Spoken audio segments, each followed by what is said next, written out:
Hai Sobat Negeriku, jumpa lagi bersama saya Aam di Podcast Sports JPNN. Sore hari ini saya bersama dua supporter Timnas Indonesia yang memiliki gerakan luar biasa setelah ada aksi yang sangat trending saat itu, yakni Haruna Out, tagar Haruna Out. Luar biasa sekali. Kali ini depan saya ada Mas Ignatius Indro dari Paguyuban Supporter Timnas Indonesia dan juga ada Mas Ilham Harahap yang berasal dari La Grande Indonesia, salah satu supporter Timnas Indonesia yang ada di tribun utara Stadion Utama Gelora Bung Karno ketika bermain ya Mas ya? Ya, ketika bermain di GBK tentunya. Siap, gimana kabar Mas Indro dan Mas Ilham? Sehat. Puji Tuhan. Mas Am sehat, Mas Am? Saya sehat terus Mas. Sehat, ya meskipun sedikit ada ramai-ramai ya kan, tapi insya Allah sehat terus karena kita kan sama-sama mendukung Timnas Indonesia, seperti itu kan ya. Oke, kita pengen tahu nih, sebelum kita ngobrol lebih jauh lagi soal kemarin isu yang lagi viral, yang lagi ramai itu, kita pengen ngobrol dulu soal apa sih, biar teman-teman juga tahu nih, netizen juga tahu, biar Sobat Negeriku juga tahu, apa sih itu PSTI dan apa itu di La Grande. Siapa dulu yang mau ngomong nih? Gimana Mas? Boleh ya, saya dulu ya. Silakan. La Grande. Apa itu La Grande? Terima kasih sekali lagi buat JPNN dan khususnya Mas Aam yang udah mengundang La Grande Indonesia di podcastnya kali ini ya. Mungkin La Grande Indonesia merasa terhormat juga ya diundang di podcast kali ini. Sebenarnya kan masih banyak juga ya di luar sana supporter-supporter Indonesia yang lebih senior dibanding La Grande Indonesia yang lebih banyak mungkin juga. Tapi JPNN mengundang La Grande Indonesia ke sini ya kita appreciate gitu ya.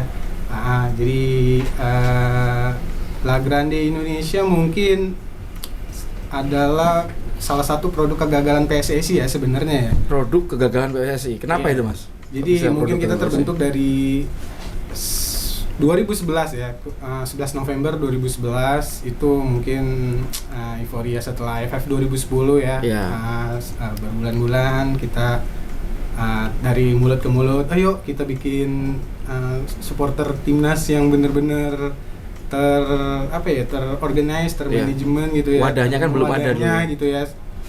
Akhirnya muncullah ya La Grande Indonesia gitu ya, karena basicnya juga kita kan boleh dibilang ya asal usulnya gitu ya. Boleh silakan, nggak apa-apa. Ini kan biar tahu semua ini ya, mungkin Sobat kan Negeriku biar tahu, Sobat Negeriku. YouTube-nya aja gitu ya. Jadi La Grande Indonesia ini awalnya sih mungkin fans Inter Milan ya di Indonesia ya, dalam mode Interclub Indonesia gitu. Jadi Interclub Indonesia kan banyak kayak Mas ya, member-membernya gitu ya dari Sabang sampai Merauke. Terus simpasisnya orang Indonesia dan cinta timnas, dan kita punya ya hati nurani kita terpanggil juga ya untuk mendukung timnas ya. Apa sih yang bisa kita kasih gitu ya buat timnas, kalau Inter udah inilah ya udah banyak gitu ya.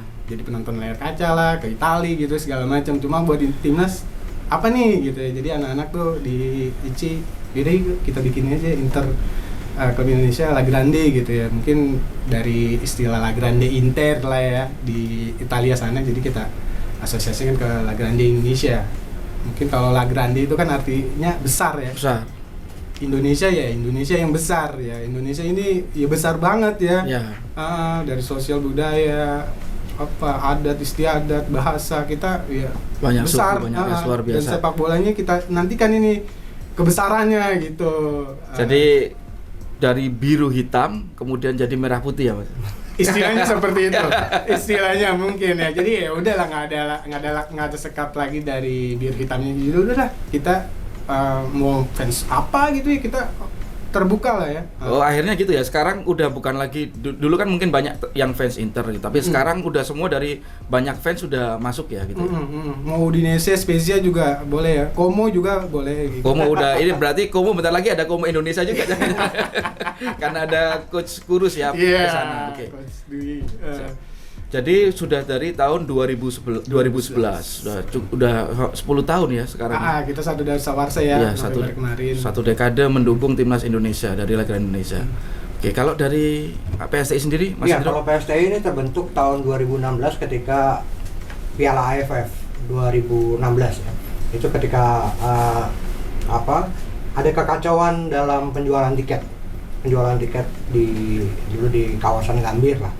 Ini kita melihat perlunya ada wadah untuk juga menyelesaikan permasalahan-permasalahan terkait dengan supporter. Ini akhirnya kita deklarasikan dulu saat itu di GP Ansor, lalu ya sampai sekarang kita melakukan ada pelatihan, ada nonton bareng ketika timnas bermain di luar negeri dan kita tidak bisa ke sana gitu ya, kita selalu adakan nonton bareng, lalu juga pelatihan-pelatihan ke berbagai daerah gitu ya sampai sekarang, dan ya PSSI lumayan berkembang, dan setiap ada isu juga kita akan selalu konferensi pers dan juga mungkin menyebarkan rilis seperti itu Mas. Kalau jadi PSTI bukan hanya dukung supporter tapi ada kegiatan setelah itu ya? Ada kegiatan pelatihan tadi ya? Dan dari awal kita menginginkan adanya payung hukum untuk supporter. Payung hukum dalam artian bukan untuk sekedar misalnya memberi hukuman kepada supporter yang nakal, tapi juga bagaimana supporter dilindungi di situ gitu ya. Kita sudah mendatangi ke Komisi 10 gitu ya, DPR RI untuk membicarakan ini, memasukkan supporter dalam rancangan undang-undang olahraga nasional. Ini kita juga bagaimana misalnya kejadian yang di Malaysia gitu ya, itu advokasinya seperti apa, kedutaan besar itu seharusnya seperti apa, itu yang kita perjuangkan dari 2016 itu Mas, dari awal. Jadi pengen lebih rapi lagi Mas ya? Iya betul. Pengen kita lebih rapi lagi, memperbaiki sistem sepak bola terutama untuk supporter. Itu kayak seperti kalau di Inggris ada Football Supporter Act gitu ya, mungkin seperti betul. itu ya, Kira-kira aturan seperti gitu itu. ya. Dan tapi kan PSSI juga punya ini divisi supporter itu Mas. Iya. Kita juga sering komunikasi dengan divisi supporter Mas Budiman ya. Pak Budiman Dalimunte ya. Dan tapi memang kita melihat memang actionnya masih kurang gitu ya, masih banyak yang bolong-bolong, dan itu yang kita harapkan adanya payung hukum itu agar supporter terlindungi, lalu bagaimana kita bisa nyaman untuk nonton pertandingan gitu, pertandingan tanpa ada rasa takut, kita bisa bawa keluarga kita nonton ke stadion, seperti itu sih payung hukum itu. Tapi kalau La Grande juga ini ya, selain mendukung timnas, kemudian ketika waktu senggang timnas nggak bermain, itu juga punya aktivitas lain Mas ya. Mungkin gimana sih cara mendapatkan dana, kan yang orang belum tahu kan sekarang, gimana sih supporter ini menghidupi dirinya sendiri gitu kan. Apa sih aktivitas mereka ketika timnas nggak main, itu kan belum banyak terungkap. Ini bisa diceritakan mungkin Mas Indro ataupun Mas Ilham. Dari Mas Ilham dulu mungkin. Mungkin kalau di La Grande Indonesia memang tidak bisa hidup di sini ya, maksudnya tidak bisa cari penghidupan lah ya. Di La Grande Indonesia malah kita menghidupkan gitu ya, keluar uang, keluar waktu ya, dan segala macam. Jadi mungkin kalau tidak ada timnas, kita biasanya sih ada kopdar gitu ya, berapa bulan, sebulan sekali, apa yang mau dibahas tuh biasanya sambil main futsal, main soccer, terus kelas-kelas inilah ya, chance gitu. Terus mungkin ada ide apa enggak buat koreo selanjutnya nanti ketika kita main home gitu, atau misalnya nanti ada rencana main away, gimana cara persiapannya, entah itu dari jadwal pesawat, hotel, gitu-gitu segala macam gitu sih. Masam kurang. Nah ini kalau keluar negeri nih, mungkin Mas Indro juga bisa nambahin nanti dari menjelaskan juga. Gimana sih Mas kalau keluar negeri itu, itu anggarannya dari mana itu? Kan kita sering nih lihat ada spanduk La Grande juga di luar kayak gitu. Itu gimana itu? Ceritanya itu. Apa itu uang sendiri, kantong sendiri, atau seperti apa itu Mas Ilham? Ya pasti uang sendiri sih. Nggak ada ya, nggak ada investornya soalnya. Apa juga mau diinvestorin di supporter? Iya. Hanya orang bodoh aja yang mau invest di supporter ya kan. Sebetulnya sih biaya sendiri. Sendiri. Urunan mungkin ada ya, misalnya teman kita ada yang sana, untuk biaya hidupnya atau jajan-jajannya ada, kita agak misalnya ada buka kas gitu ya, untuk mereka gitu. Tapi nggak ada yang bikin atribut terus kemudian dijual ke member dan itu masuk ke dalam kas ada, tapi kita kan nggak bisa sering-sering. Kita kan supporter, bukan ini ya, bukan brand clothing gitu. Ya, kalau yang berapa bulan sekali ngeluarin katalog gitu ya. Benar, dan itu juga ada momen-momennya ya. Nggak bisa ya, seperti itulah. Jadi benar-benar murni dari kantong sendiri. Begitu Mas Indro ya. Kalau kita ini mencoba, mungkin ada divisi bisnisnya ya. Divisi bisnisnya itu membuat web kanalbola.id gitu ya. Itu yang yang memang kita tugaskan untuk mencari pendanaan sponsor dari situ gitu. Kita tidak menggunakan sponsor PSTI sendiri untuk mencari sponsor, enggak, karena kan seperti Mas Ilham bilang juga bahwa kita lebih banyak mengeluarkan dana. Kita belum, tapi kita berusaha untuk menutupi itu. Misalnya ada memang kayak tadi, kalau keluar negeri ada kekurangan, itu divisi khususnya yang dibentuk karena web kita, kanal bola itu termasuk dengan channel YouTube kita gitu. Itu Mas kalau dari PSTI sih. Siap. Tapi tetap militan Mas ya. Keluar kira-kira nih udah berapa kali keluar negeri Mas teman-teman dari La Grande ataupun dari PSTI ini Mas? Ketika UED gitu kan, kayak kemarin ini kan lagi pandemi nih, kita jarang UED, tapi kan di tahun 2016 ataupun sebelumnya pasti kan ada UED juga kan gitu. Ya kalau kita sih nggak terlalu sering Mas. Kalau kemarin ada kebetulan beberapa dewan pembina kita yang berangkat ke Singapura karena memang sekalian ada urusan gitu di sana. Dan pas kemarin kita mau berangkatkan kan karantinanya 14 hari ya. Jadi lumayan. Itu hitung-hitungannya nggak dapet ya. Iya. Jadi kemarin La Grande juga mau berangkatin ini. Iya, mau berangkatin, cuma ya sebenarnya hitung-hitungan di karantinanya ya di Singapura ya. Kalau pesawat boleh lah ya. Kalau mungkin sebelum pandemi kan tinggal datang stadion, istirahat lagi, stadion lagi, tinggal pulang gitu kan, nggak ada karantina. Itu habisnya berapa banyak itu Mas biasanya kalau gitu? Kalau ya duit sinilah gitu. Kalau di Singapura, ya di Singapura gitu kan udah berkali-kali kan. Bisa 3 juta lah ya, kurang lebih ya. Bisa hampir segitu, 2 juta, 3 juta lah. Nah, bahkan lebih orang. Ya kita juga kan kadang-kadang mau jalan-jalan juga ya. Gitu. Dan itu ya ada yang saling support ya, mungkin dari sama supporter member gitu saling support gitu ya. Iya pastinya, karena ya mau nggak mau ya seperti itu kita ya, ada kayak semacam subsidi silang lah. Betul. Ya. Yang tidak mampu ya disupport sama yang mampu seperti itu. Nanti kan gantian, misalnya si A yang berangkat besok nih bisa ke Singapura, nanti Sunday ada ke Malaysia, si C ya kita balik bantu lagi nih yang lain gitu. Nggak jadi, yang itu aja ya, enggak gitu. Jadi selain dukung timnas Indonesia di lapangan, juga mendukung membernya untuk bisa tetap memberikan dukungan timnas Indonesia terus di lapangan meskipun itu di luar negeri ya. Iya, betul. Mas, terus kalau melihat ini komunitas supporter ya dari PSTI ataupun dari La Grande Indonesia melihat perkembangan sepak bola Indonesia ini seperti apa sih Mas?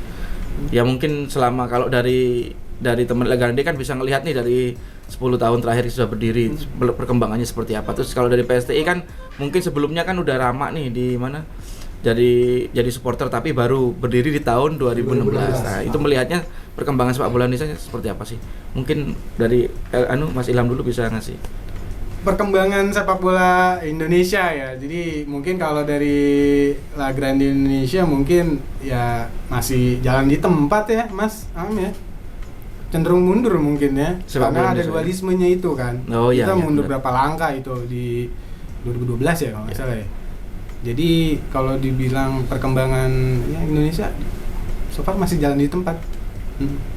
Masih jalan di tempat menurut LGI ya. Kalau dari PSI sendiri? Iya, kalau kita ngelihat sih sebenarnya kalau sekarang minat sepak bola, perhatian publik terhadap sepak bola makin besar, yang pasti itu. Yang kita ngelihat itu dan untuk itu sebenarnya federasi ini PSSI sebagai organisasi yang paling besar di Indonesia tentang sepak bola ini harus melihat itu dan saya pikir memang kesadaran dari masyarakat publik gitu ya untuk memperbaiki sepak bola ini demikian besar, termasuk juga mungkin dari pemerintah yang mengeluarkan Impres nomor 3 tahun 2019 gitu ya. Ini kan juga ada kemauan untuk memperbaiki sepak bola. Ini yang harus dimanfaatkan oleh federasi yang harusnya bisa menjadi ujung tombak untuk memperbaiki sepak bola. Menyambut Impres 3 2019 dengan kinerja yang lebih nyata, mungkin begitu Mas? Betul sekali Mas. Jadi ketika Pak Jokowi menunjuk Menpora kan sepak bolanya Pak. Ya itu. Sepak bolanya Pak. Jadi harapan orang nomor 1 Indonesia juga itu Mas. Iya. Supporter siap support dong. Support kita selalu support. Apa sih yang kita kasih ya buat timnas ya? Iya. Bahkan rela ini Mas ya.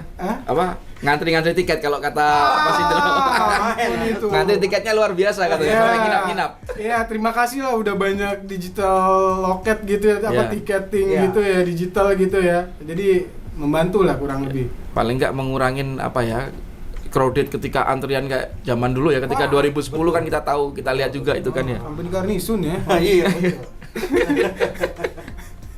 Oke Mas, kalau ngelihat timnas sendiri seperti apa Mas di televisi ini? Kalau nonton ataupun ini kan nggak bisa ke lapangan nih kan nonton nih. Kemarin seperti apa sih menurut dari LGI dulu mungkin? Atau LGI ya. Jadi mungkin kalau timnas sekarang kan dilatih sama Coach Shin Taeyong Shin ya. Taeyong. Jadi pelatih Asia Timur pertama ya dari timnas senior ya. Kalau sebelumnya kita banyak kontrak Eropa ya? Timur Ya. ya, Austria gitu-gitu segala macam. Dari Korea nih baru pertama kali nih ya di kontrak buat timnas.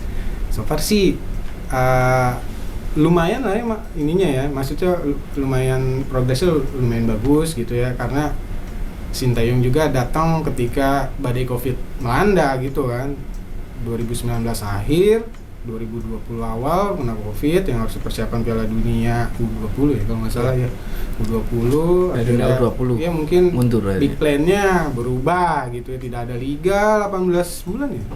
Iya, 1 tahun. Hampir 1 tahun. Iya. 2 Iya. tahun, hampir 2 tahun Iya. kan. Jadi tidak ada liga selama itu dan langsung sisa kualifikasi Piala Dunia ya, yang melawan Thailand, Uni Emirat ya. Oke lah, ya, maksudnya memotong berapa generasi, akhirnya kan memanggil pemain-pemain muda, terus fisiknya sih sebenarnya ya yang kita lihat ya. Fisiknya itu lebih bagus ya dibanding 2019 akhir ya. Kalau ngelihat Coach membandingkan dari timnas sebelumnya, emang ada ini ya peningkatan luar biasa ya di Shin Taeyong. Kalau melihat mungkin zaman era Luis Milla dari Mas Indra atau Mas Ilham melihat itu juga gitu. Ya kalau saya melihat memang progresnya kelihatan ya dibanding dengan ketika era Simon McManamy gitu ya. Oh ya, Simon. Itu sebenarnya ketika itu setelah menit ke-60 pemain timnas kita habis. Udah nggak ada tenaga dan terbukti kan ketika melawan Malaysia di sini pun kebobolan di menit-menit setelah menit 60 gitu ya. Tapi ketika kita ngelihat Shin Taeyong mampu melihat apa sih kelemahan utama dari pemain-pemain timnas. Pertama, pemilihan pemain-pemain muda ini penting gitu ya. Terus lalu juga staminanya sudah bisa mampu bermain 90 menit, bahkan ketika kemarin lawan Singapura 120 menit mampu gitu ya. Itu progresnya sudah terlihat gitu ya. Namun tetap kita menekankan bahwa harus ada sistem kompetisi yang bagus, lalu harus juga pembinaan usia muda yang bagus gitu ya. Itu yang aku pikir dengan sistem yang bagus itu siapapun pelatihnya tentunya akan mampu seperti itu.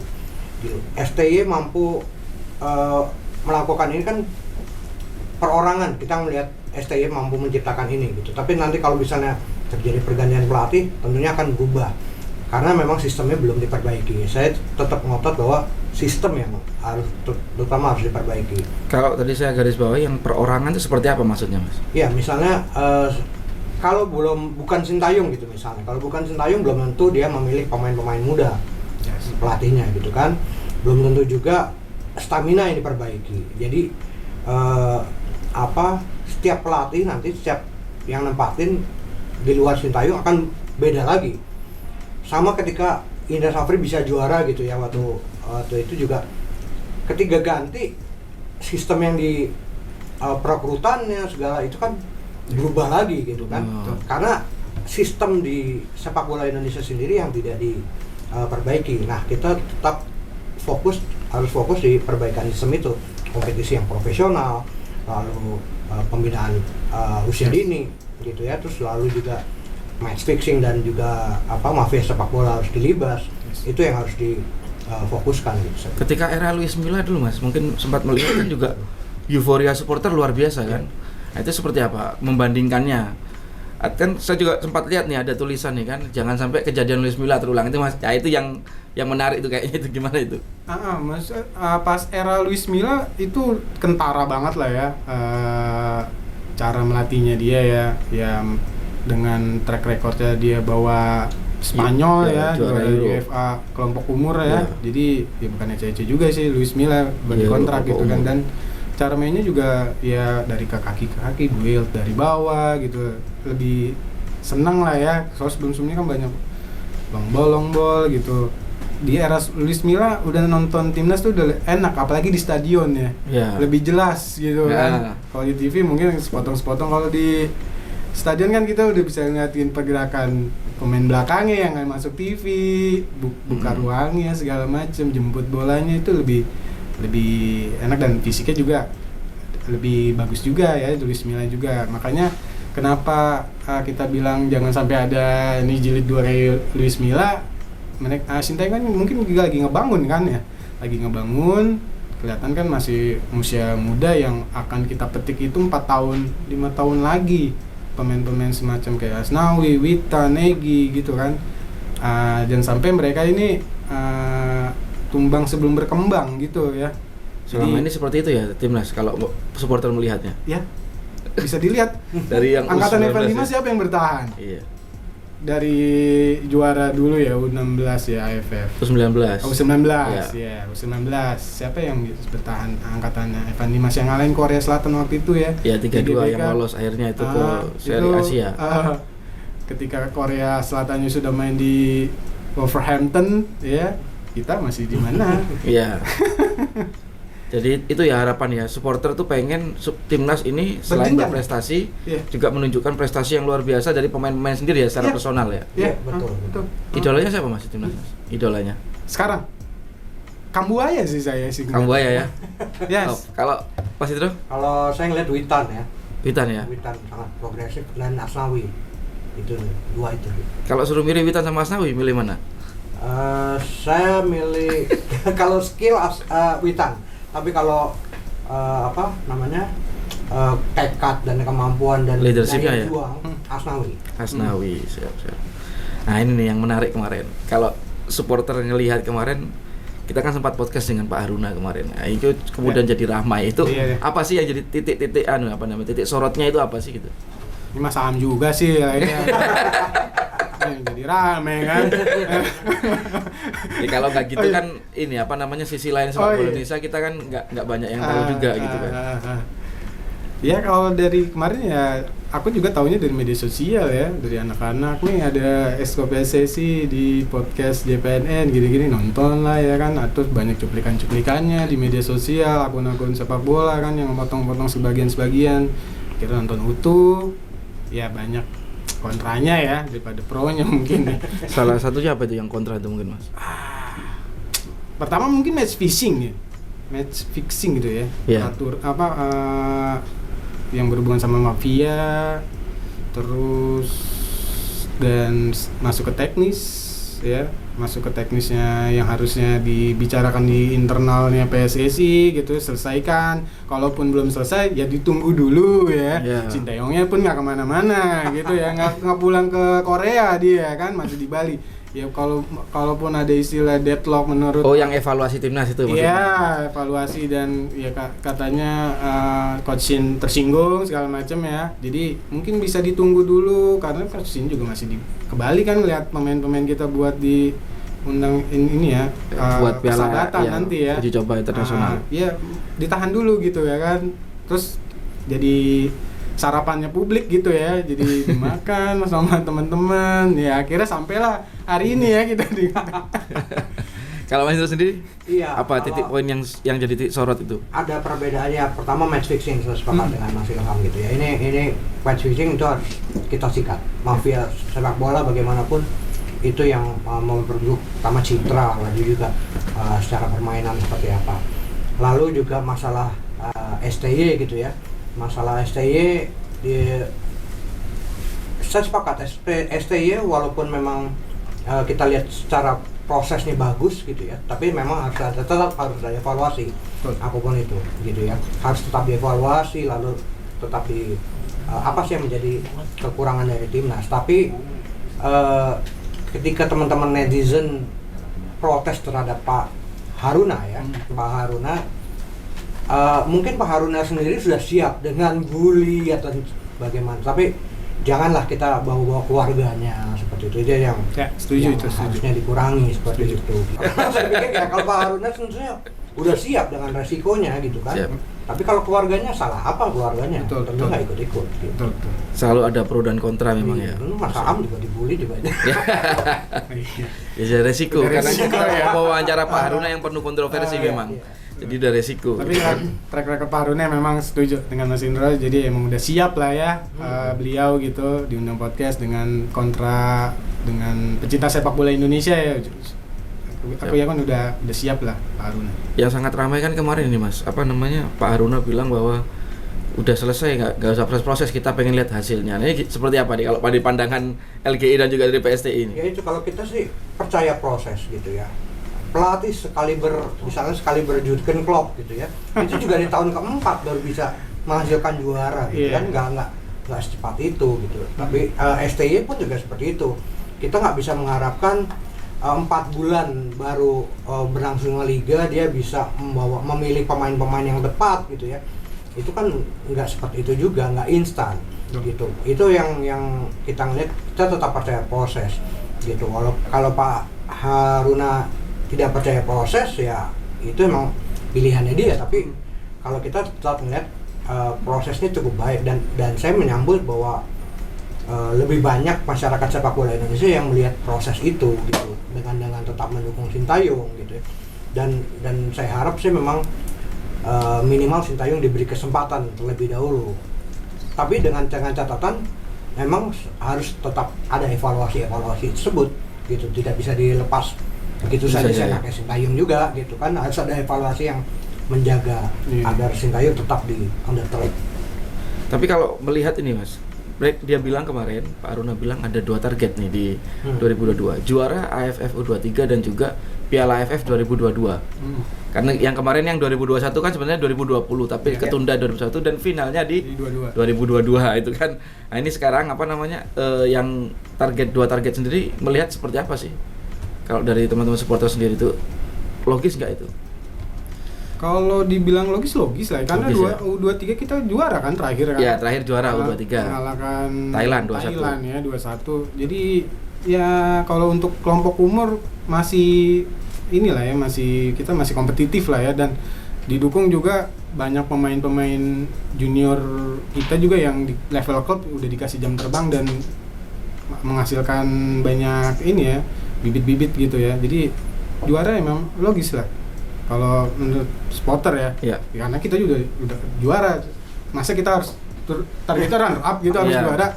Harus juara nih ya. Tapi kalau tidak juara, Ya. evaluasinya seperti apa gitu kan. Mungkin ini kan kemarin kan sempat banyak yang beredar pemain-pemain kita yang di luar Board, negeri ya, di gitu luar ya, negeri. suruh memperkuat. Ya kalau menurut Lagrande sih ya nggak usah lah ya, karena bibit juga udah banyak lah ya, pengganti timnas senior udah yang di luar negeri, fokus aja di senior Klubnya ya, di gitu. senior, untuk senior ya. Jadi Tapi berjenjang gitu. Jelas gitu. Jelas. Kalau target juara itu sendiri realistis, Mas. Realistis karena AFF memang kelas kita gitu kan. Ya kita di AFF memang harusnya juara, tapi kita harap target itu jangan sampai membebani pemain. Yes. Jangan sampai membebani pelatih gitu ya. Itu kalau kita menjadi beban akan sulit juga menjadi juara. Tapi kelas Indonesia ya AFF memang di situ gitu. Jadi saya pikir target untuk juara sih realistis banget. Realistis. Tapi konsekuensinya kan itu, ketika dia memilih menjadi pelatih timnas, otomatis target prestasi harus ada dong kan gitu ya kan. Iya. Tapi yakin nih Mas ya, 2022 kita bakal juara AFF nih setelah kemarin. Senior.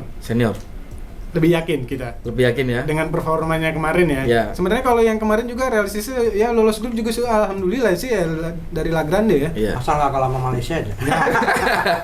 Intinya itu ya mungkin supporter Indonesia ya. Awal. Jangan kalah dengan Malaysia. Karena kita udah di atas angin kan, Seri Aji sudah lolos kan, dan bisa ngebantai itu udah sebuah anugerah lah ya.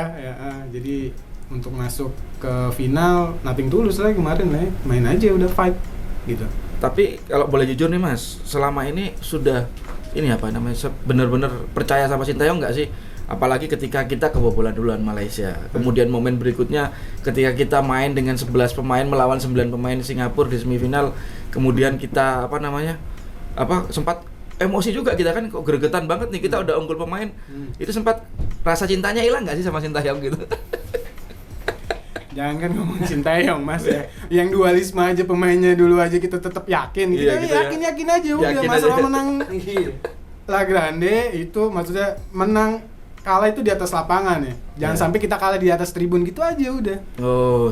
Kita mau kayak waktu itu U19 yang lawan Jepang gitu ya. Yeah. Kita kalah 2-0 lawan waktu itu, ya udah fight aja. Ya kita fokusnya di tribun aja, mau kalah 3-0, 4-0, cuma kenapanya itu kan ranah teknis gitu ya. Biar itu enggak dilihat, waktu lawan Jepang kan angkatan-angkatan itu masih fight sampai walaupun hujan gitu segala macam.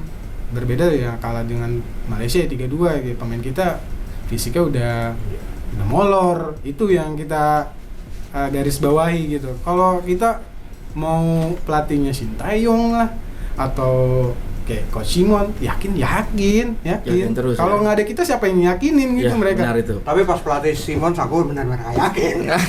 Ini beda nih. Diyakinkan aja. Tapi kalau pas di Malaysia kalau dilihat kita ada perlawanan, ada counter attack berapa kali Febri gitu dapat penalti. Dia di Bukit Jalil gitu ya. Iya kan? Ya mungkin golnya memang ya tenang bebas dan kesalahan pemain belakang kan satu. Cuma kalau dari Coach Simon pas di Bukit Jalil ya kita masih ada peluang. Karena fisiknya aja jadi buyar gitu kan. Kalau ketika lawan Malaysia kemarin kita kebobolan duluan, akhirnya kita bisa membalikkan dengan menang besar, itu justru nilai plus ya. Iya. Bahwa secara mental pemain kita juga udah, walaupun ketinggalan dia tidak langsung drop gitu ya. Itu namun ketika lawan Singapura dan lawan Thailand di leg pertama yang kita kalah, itu yang harus menjadi bahan evaluasi memang. Kenapa bisa sampai terjadi seperti itu? Kita lawan 9 pemain, Singapura masih bisa melakukan serangan minimal itu kan. Itu yang menjadi bahan evaluasi. Tapi kalau dilihat dari prosesnya, ini kan permainan Indonesia jadi semakin menarik, terutama dengan pemain-pemain muda kita gitu ya. Ini yang kita ngeliat proses yang positifnya di situ, Mas. Oke. Jadi boleh di lapangan apapun hasilnya, apapun itu tetap akan dukung timnas Indonesia, tapi di tribun nggak boleh kalah gitu Mas ya?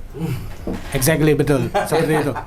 Iya. Teriak terus mau sampai 90 menit, 120 menit teriak terus dukung timnas Indonesia. Ya. Kalau pemain timnas ya mereka bekerja kerasnya dengan latihan gitu ya.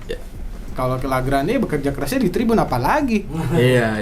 Iya, jadi kalau ada timnas mau itu away atau home ya kita pasti dukung gitu ya, sebisa mungkin, sekuat mungkin gitu sih. Tapi ini udah kangen banget ya karena pandemi ya. Wah, banget ke lapangan. Itu kalau nggak ada pandemi itu final AFF. Tahu deh Thailand itu kakinya geter-geter kali ya. Kayak di Pakansari waktu itu. Iya, betul. Iya. Stadion pun goyang-goyang Mas ya. Iya. Pemain ke-12, Mas. Karena itu kalau di La Grande nyebutnya La Grande 12 ya Mas ya. La Grande Indonesia 12 ya. Iya. Iya, karena pemain ke-12. Pemain ke-12. Tapi yang penting jangan sampai dengan kekerasan lah. Betul. Mendukung dengan dengan teriakan-teriakan yang positif ya, motivitas, motivasi itu ya. Gitu ya. Intimidasi pasti ya, teman, intimidasi nggak kekerasan lah ya, pasti ya dari chance itu kan intimidasi salah satunya kan buat pemain lawan gitu kan. Iya. Oke. Mas kalau melihat ini sendiri perkembangan PSSI sendiri ya, dengan adanya kontroversi kemarin, terus pencapaian sejauh ini dan kompetisi udah mulai berjalan, melihatnya seperti apa sih teman-teman supporter ini ke PSSI sendiri? Mas Indro dulu. Kalau PSTI melihatnya masalah komunikasi ya Mas. Pak Iwan Bule dia membuka komunikasi gitu ya. Jadi setiap misalnya PSTI melakukan kritik terhadap PSTI, saya langsung japri ke dia gitu. Dan sebentar Mas, Iwan Bule ini kan Komjen M. Iriawan ya? Iya. Nah ini sobat negeriku, jadi nama lain karibnya Komjen M. Iriawan ini yang ketua umum PSSI ini adalah Iwan Bule. Jadi jangan kaget kalau tadi teman-teman ngomong Iwan Bule. Kayak teman nongkrong gitu ya. Iya.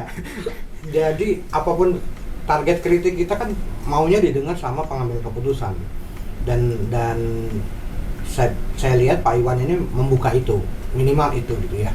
Minimal itu walaupun memang PSSI sendiri masih jauh dari kata sempurna. Itu yang harus kita beri masukan. Jadi PSnya apapun yang PSTI misalnya konferensi pers mengkritik PSSI itu langsung saya sampaikan juga ke Pak Iwan, dan sejauh ini sih dia menerima dengan baik kalau dengan caranya seperti itu gitu, masukan-masukan itu. Kalau dari LGI, Pak Jelam? Kalau La Grande hubungan sama PSSI mungkin sebatas kalau ada pertandingan aja sih ya, Mas Am ya. Kita nggak pernah tuh ada pertemuan resmi lah di luar misalnya ada match gitu ya, atau ada ngopi santai gitu ya. Pernah sih diundang ke podcast PSSI ya, PSSI pernah ada podcast ya, nggak tahu masih berjalan atau enggak ya. Yeah. Kita pernah diundang dan ya kita nggak mau aja gitu ya. Cuma kalau hubungan sama PSSI ya sebatas tiket gitu ya, dan kita nggak dilibatin lebih ke dalam buat lebih ke manajemennya, apa yang dibutuhin La Grande, apa yang dibutuhin supporter, apa yang dibutuhin ini, nggak ada ya? Nggak ada. Toh kita away juga ya tadi seperti kita bilang, maksudnya ya urunan sendiri-sendiri gitu ya, berbeda dengan tim lawan gitu. Ketika main di Jakarta banyak yang dikawal Dibawa ya? Iya, Dibawa ya? dikawal dari bandara ke stadion, balik lagi ke bandara gitu ya kan. Kita enggak. Dan ya mungkin kalau kedepannya PSSI mau membuka gitu ya ruang buat teman-teman supporter ya seperti La Grande atau yang lain gitu ya, kita sih terbuka aja gitu ya. Cuma sampai saat ini belum ada ya pembicaraan resmi gitu ya tentang mau kayak gimana lah untuk menghina timnas kita atau ada masukan PSSI ya, gitu. Makanya kadang-kadang cara jalan satu-satunya kritik ya kritik jalanan ya Mas Am. Iya. Itu makanya tadi sempat pasang poster ya. Iya. Pamflet Haruna out Iya, sebagainya itu luar ya, biasa. seperti itu ya. Ramai di media sosial. Karena ya kita nggak punya kontaknya, kita nggak ada pengurusnya, nggak ada yang bisa kita kontak gitu. Dan kita juga nggak mau cari gitu ya kan. Ya kadang-kadang kalau kita deket juga PSSI ntar kan aneh juga. Iya. Ya karena kita suka ngeritik, tapi ntar kalau deket jadi bias juga kan. Nah, takutnya teman-teman supporter yang lain pandangannya berbeda kan, nggak enak juga kan, nggak elok juga kita sebagai supporter. Tapi yakin nggak Mas dengan gerakan-gerakan yang turun ke jalan dengan sebar-sebar pamflet sebagainya itu didengar oleh PSSI gitu Mas? Kalau didengar ya. Cuma untuk dilaksanakan ya enggak lah ya. Toh kan banyak juga kan habis kayak gitu ada artikel dari Pak Harunanya ya, kalau saya mau keluar ya tergantung voters gitu ya kan. Ya benar. Jadi karena voters yang menentukan itu karena ya. voters yang menentukan. Jadi ya yang penting udah didengerin dulu. Jadi shock terapi aja lah, itu kerikil aja lah. Jadi nanti kalau ada yang aneh-aneh lagi ya lebih lagi gitu ya. Aksinya gitu aja. Jadi kayak memperjelas walaupun tidak ada match, kita tidak bisa dukung, ya kita masih ada. We are watching selalu you gitu mantau. ya. Kita mantau dari kacamata gitu ya. Yeah. Mantau dia terus gitu. Ya, masalah komunikasi itu juga sebenarnya harus dibuat di dalam blueprint sepak bola Indonesia. Karena dengan blueprint sepak bola Indonesia itu kayak misalnya komunikasi ini kan masih tergantung dengan si ketua umum. Gitu. Misalnya Pak Iwan bisa terbuka dengan komunikasi, tapi nanti misalnya penggantinya belum juga, beda lagi gitu. Nah, perlu ada blueprint sepak bola Indonesia bagaimana stakeholder sepak bola bisa memberi masukan secara langsung kepada federasi. Harusnya seperti itu gitu, dibangun blueprint itu. Dan bagaimana juga pembangunan sepak bola ke depan, kita bisa mencontoh Jepang gitu misalnya yang membuat blueprint selama 100 tahun gitu ya. Tapi kan di 50 tahun mereka sudah bisa berhasil. Nah, blueprint ini sangat penting gitu, bagaimana membangun sepak bola Indonesia, dan saya yakin karena kita memang sepak bola adalah olahraga nomor 1 di Indonesia, kita bisa lebih dari Jepang harusnya. Misalnya blueprintnya benar-benar diciptakan secara bagus gitu. Bagaimana komunikasinya antara federasi dengan stakeholder lain, bagaimana melibatkan stakeholder, termasuk perusahaan yang selama ini mengambil keuntungan dalam sepak bola. Itu harus juga bagaimana membangun sepak bola, jangan cuma nyari keuntungannya gitu. Seperti itu saya pikir. Tapi kan udah ada Inpres 3 2019 Mas. Kalau supporter sendiri ngelihat ini efektif nggak sih gitu? Masalah nggak efektifnya karena ini Mas, karena di dalam Inpres ada sedikit kekurangan bahwa tidak melibatkan misalnya stakeholder sepak bola termasuk PSSI, federasi ya. Iya. Itu tidak ada di Inpres itu yang harusnya sedikit diubah.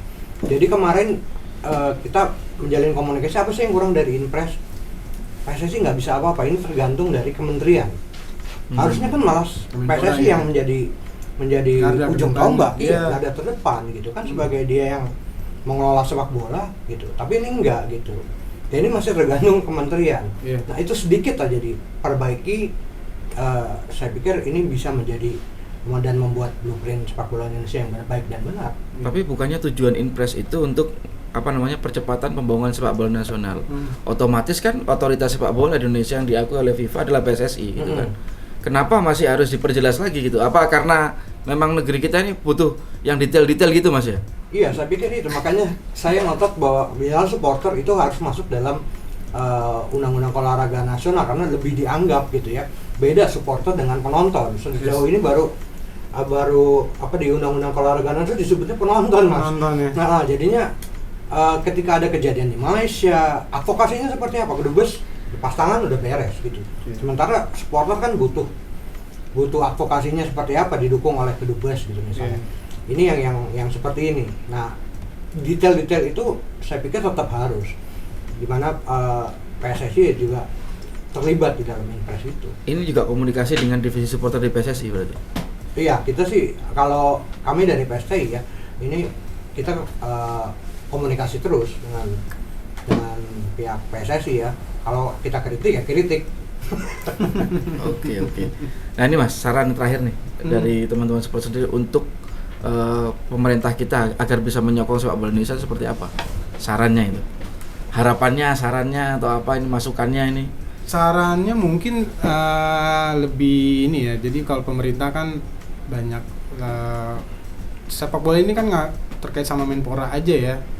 Misal untuk fasilitas Kementerian Agraria gitu-gitu. Jadi untuk dengan stadion, untuk yang lain-lainnya banyak kementerian-kementerian terkait yang terhubung gitu, nggak cuman Kemenpora gitu. Misalnya kita kayak tempat TC Timnas itu yang lagi ramai kemarin kan? Iya, Ya? training center. Sampai detik ini kita belum punya training center. Ya, jadi kalau untuk pemerintah mendingan dukungnya berbentuk fasilitas ya, yang real gitu, yang untuk pengembangan atau fisik gitu ya. Jadi atau ada latihan, ada bikin berapa area di itu training center, ada gimnastiknya. Ya seperti itu. Jadi nggak cuma ngasih fresh money. Jangan kan training center Mas, kantor PSSI aja nggak ada. Itu udah rahasia disampaikan dapur, ke Pak Iwan Bule ini udah rahasia disampaikan. umum lah. Ada tapi masih nyewa ya Mas? Nyewa, Iya ya? kontrak. Jadi kita bingung juga nanti ya kalau datang ke sana ntar mau ke teater atas ya lagi ya. Iya. Bukan pengen diskusi malah disuruh nonton film gitu Mas. Iya, waktu itu ada yang di rumah tapi pas ke sana nanti disangka ojek online lagi ya. Iya, Inpres itu sebenarnya kan udah cukup bagus ya. Itu melibatkan 12 kementerian. Iya.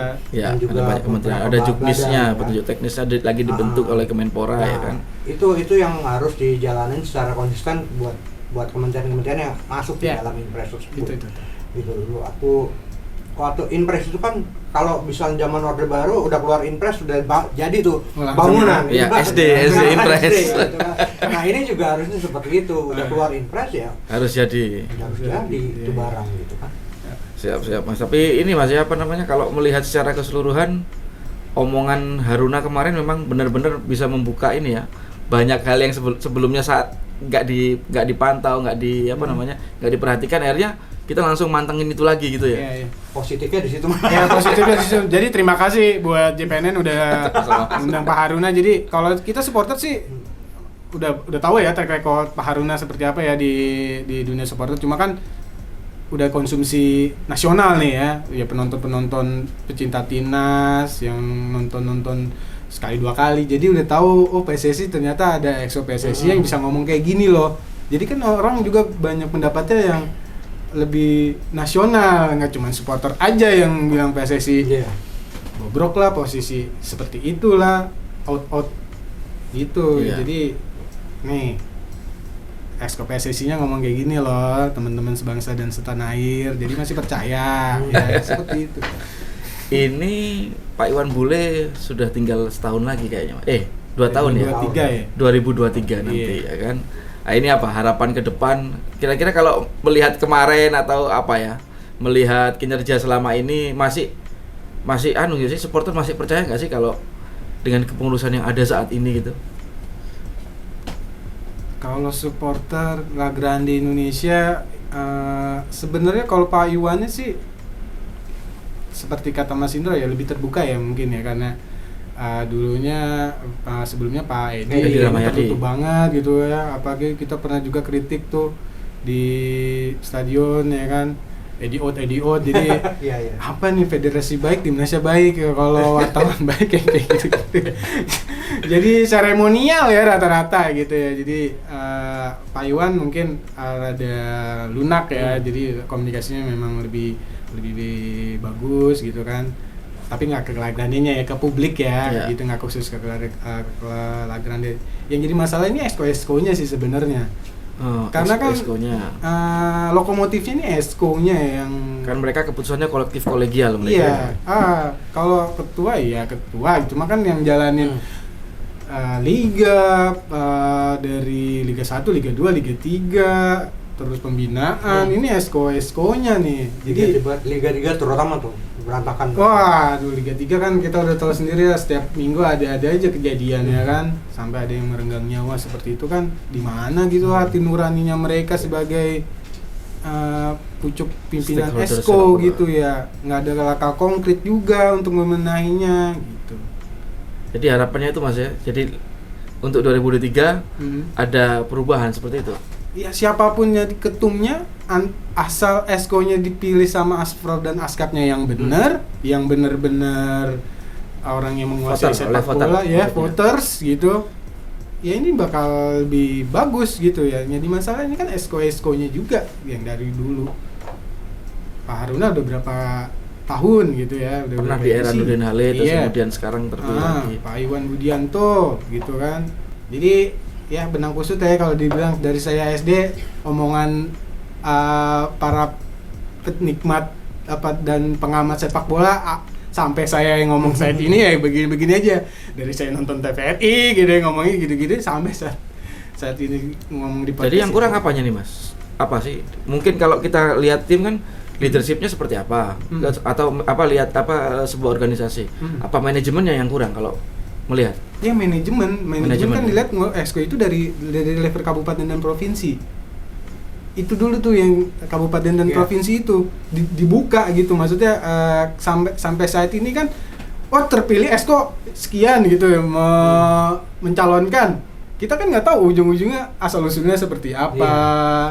Itu ibaratnya kayak kampanye, tapi kita tahu kampanye orangnya doang, tapi nggak tahu track recordnya dia bangun di provinsi dan kabupaten itu seperti apa gitu.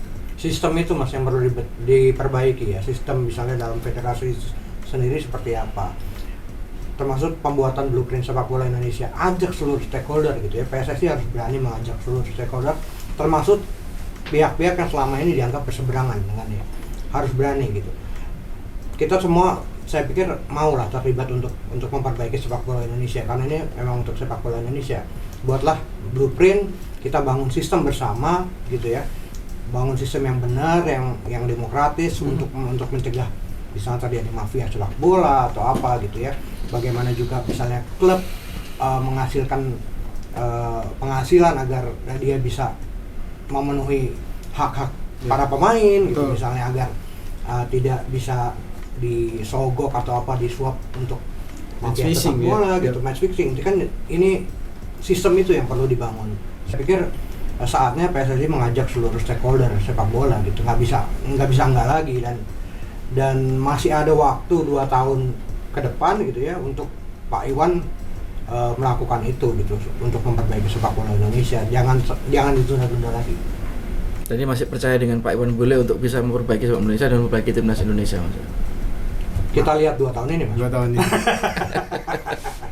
Jadi ini peringatan, bukan peringatan, siapa namanya? Ada yang terus memantau nih Pak Iwan Bule. Jadi harus semangat untuk mengurus PSSI ini dan jadi lebih baik lagi. Seperti itu ya? Betul. Takutnya kan ketika Pak Iwan Bule itu nanti dia ya mungkin panggilan hati dia nggak mau nyalonin lagi gitu ya, jadi ketum gitu kan, ganti ketum dan ganti kebijakan lagi gitu kan, khususnya untuk timnas dan blueprint dari Sepak bola. timnas sepak bolanya sendiri itu yang masalah karena kan Iya. ganti kepala kadang-kadang ganti Ganti juga lagi. kebijakan lagi seperti itu. Sistemnya harus dibangun. Jadi 5 tahun mulai lagi dari nol lagi. Ntar ya kayak gitu-gitu aja terus gitu. Gitu sih masalah. Jadi siklus jadinya ya? Jadi siklus. Nggak tahu memang sengaja disikluskan ya kan seperti itu jadi arisan lah ya. Oh udah tahun ini nanti gitu ya nggak tahu ya tapi ya faktanya memang seperti itu gitu kan. Sebelum Sintayong juga kita ganti pelatih berapa tahun sekali sih? 1 tahun, 2 tahun ganti. Sering ganti ya? Iya. Luis Milla agak lama tuh. Bismillah, lama, dipotong juga. Tapi kontraknya udah panjang ya, lumayan ya. Gantinya parah. Tapi kita juga punya 2 pelatih asing yang bagus Mas. 2 kali runner up maksudnya. Ada Alfred Riedel ya kan di AFF 2 kali runner up dengan tapi yang 2016 dengan tim yang mental punya sebenarnya Indonesia. Mental ada, apalagi kita main di home gitu kan. Dengan euforia sepak bola Indonesia supporter, kalau main di home pemain Iya. juga itu pastilah dari yang larinya masih fisiknya kurang-kurang, kalau dengar kita chance ya pasti lebih naik gitu ya. Bisa dilihat di 2016 lah yang harusnya kita kuda hitamkan kalau lolos grup detik-detik terakhir lawan Singapura ya kan, kita bisa ngalahin Singapura, akhirnya lolos ngalahin Vietnam. Kalau supporter jangan diragukan lah, Mas. Jangan. Cuma Indonesia yang pertandingan timnasnya U16 saja penuh. Yes. Inggris pun yang katanya asalnya sepak bola, U16, U21 sepi, Mas. Ya. Gitu. Cuma di Indonesia yang full. Sekelas World Cup aja kalau U17 dan U20 Iya. kayaknya stadionnya sepi. Sepi-sepi aja. gitu Iya benar sepi. Yang katanya asalnya sepak bola. Jadi harapan nih Mas, di tahun 2022 harus berprestasi timnas. Ya harus Juara. Sudah saatnya lah ya. Dengan mungkin liga juga udah jalan lama, Sintayong juga banyak pilihan. Udah lama juga nih memantau timnas Indonesia ya kan. Maksudnya memantau pemain-pemain Indonesia di kompetisi. Dan gitu. isunya ada yang naturalisasi keturunan ya. Nah, itu. Keturunan apa naturalisasi nih? Nah. Jadi dari garis bawahi nih. Keturunan mungkin ya, keturunan ya. Karena punya darah Indonesia ya. Ya, pemain keturunan itu berarti dia harus memilih Ya. Memilih kewarganegaraannya. Naturalisasi tidak ada darah Indonesia Ya. gitu ya. Tapi ada juga yang naturalisasi udah punya darah Indonesia Mas, tapi naturalisasi ketika dia usianya udah lewat, memilih siapa gitu kan. Kalau versi Sintayong kan ini bukan naturalisasi Ya, gitu ini kan. keturunan. Ini punya darah keturunan gitu ya. Jadi ya apapun itu yang penting kan ada darah Indonesianya walaupun setitis gitu ya. Jadi ya ada harapan lah, apalagi mereka selesai gitu ya pindah ke warga negaranya gitu ya. Terus kalau yang lokal gimana Mas? Pemain-pemain muda kita. Nah itu kalau saya sih melihatnya malah ya kompetisinya dibagusin kan. Ya. Di situ pemain-pemain lokal yang lebih kelihatan gitu kan. Masalah naturalisasi atau warga keturunan gitu ya, itu mah bisa dibilang bonus gitu ya kalau Bonus kita ya, dapat. betul. Tapi yang penting sistemnya ini gimana kita membangun sistem, misalnya sejauh ini kan klub-klub lebih memakai misalnya striker, lebih memakai pemain asing, sehingga kemungkinan besar Sintayong agak kesulitan memilih striker kita, sehingga ketika kemarin kan cuma Esa Willian yang golin 2 di striker ya, striker cuma golin 2 gitu, sementara striker lainnya enggak. Ini kan karena memang sistem kompetisi sendiri nggak bisa, belum rapi gitu. Atau mungkin dia memang nggak milih striker yang lain, mungkin kan lebih banyak yang lebih bagus dari pemain itulah mungkin ya. Dari pemain kan kompetisi kita kan luar biasa ini, kita lihat sendiri top skor siapa seperti itu ya kan. Iya, ya lebih banyak sejauh ini sih striker yang saya lihat, striker lebih striker asing ya Mas ya. Banyak asingnya memang. Banyak asingnya. Bahkan yang naturalisasi kita juga top skor loh ini. Spaso ya kan. Ya kalau Sintayong kayaknya shortcut dulu lah sementara lah ya ke pemain keturunan itu, sambil mereka Sintayong juga ngebibit dari yang U16-nya gitu ya, angkatan-angkatan yang bawahnya, jadi buat nambel dulu sementara untuk kualifikasi Piala Asia ya. Karena Tapi juga jangan- targetin kan soalnya juga kan. Iya. Jangan itu terus, jadi lebih memilih cara-cara instan Yes. seperti itu enggak. Setuju Jangan. sih, Lebih setuju. perbaikan sistem. Setuju. Itu yang lebih jangka panjang Iya, ya. jangka Karena panjang. bisa 10 tahun, 20 tahun itu bisa kepake. Jadi tahun 2022 tahunnya untuk meraih prestasi untuk timnas Indonesia senior ataupun 23 dan juga tahunnya PSSI untuk menegaskan pembinaan tadi Mas ya. Ya. Kan udah selesai pandemi ini. Yes. Iya, betul. Oh, udah selesai ini. Saya nanya nih balik nih. Bukan udah selesai maksudnya. Oh. Lagi proses, mudah-mudahan cepat selesai Omongan pandemi anak ini. tua ya. Semoga tahun ini pandemi selesai. Selesai, amin. Itu kita berharap itu biar kita bisa nonton lagi ke stadion dengan nyaman ya kan. Sampai betul. sekarang pun kita mau nonton Liga 1 dengan supporter belum ada ini sampai sekarang. Tahu nih putaran ke apa nanti di Iya. Bali. Ya? Tapi saya lebih sepakat nanti kalau di kompetisi 2022 baru mulai ada penonton, Mas. Kalau sekarang dipaksakan masih sistem bubble, kasihan yang di luar Jawa atau di luar Bali gitu kan. Mereka nggak ada kesempatan jadi tuan rumah. Pertama itu kan ketidakadilan gitu, dan juga kalau sekarang dipaksakan ada penonton 25% gitu, ntar malah orang ngumpul di luar Iya. stadion dan menyebabkan ini baru gitu. Dan harga tiketnya juga nanti Iya. bakal lebih mahal ya, yang harusnya 35-50 ribu gitu jadi bisa sampai 200-250 kan. Supporter punya buat makan nih Mas Am ya. Ya, selain ngobrol yang tadi Mas, ini kita udah nyampe ujung Penghujung acara acara nih. nih, ya. Kira-kira pesannya apa nih dari LGI atau PSTI untuk supporter-supporter, teman-teman supporter Indonesia? Oke, kalau dari Lagra Indonesia pesan-pesannya buat supporter pecinta timnas ya tetap dukung ya timnas Indonesia dengan segala kekurangannya di dalam timnasnya gitu segala macam. Terus ya sebenarnya musuh kita tuh bukan antar supporter ya.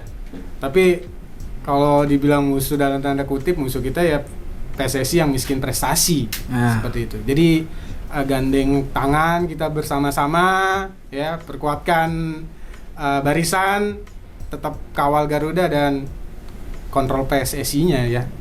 Tepatnya. Biar berprestasi. Biar berprestasi. Oke. Kalau dari Mas Indro? Iya, kalau dari saya untuk stakeholder sepak bola, ayo kita bangun sebuah sistem sepak bola yang benar. Mungkin kita bisa mencontoh Jepang.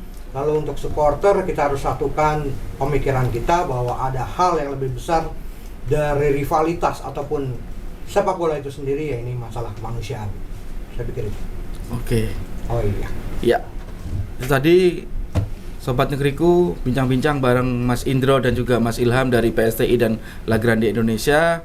Kita jumpa lagi dengan narasumber yang lain. Tapi saya mau ngasih ini, Mas. Hah? Ada Ada apa ini?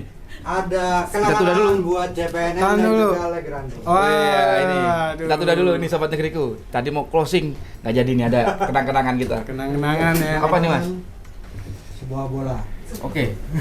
Dan Sebuah ini bola La dari Grande. PSTI ya. Terima kasih. Dari PSTI dan kanal bola. Mungkin nanti next aku kasih red flare ya. Wah, ini langsung jadi asap di ruangan. Terima kasih. Ya, oke. Kita duduk lagi. Kita pamit dulu ke teman-teman semua, Sobat Negeriku. Itu tadi perbincangan kita. Kita akan jumpa lagi di program yang lain dengan narasumber yang berbeda dan dengan tema yang berbeda. Tetap di Podcast Sport JPNN.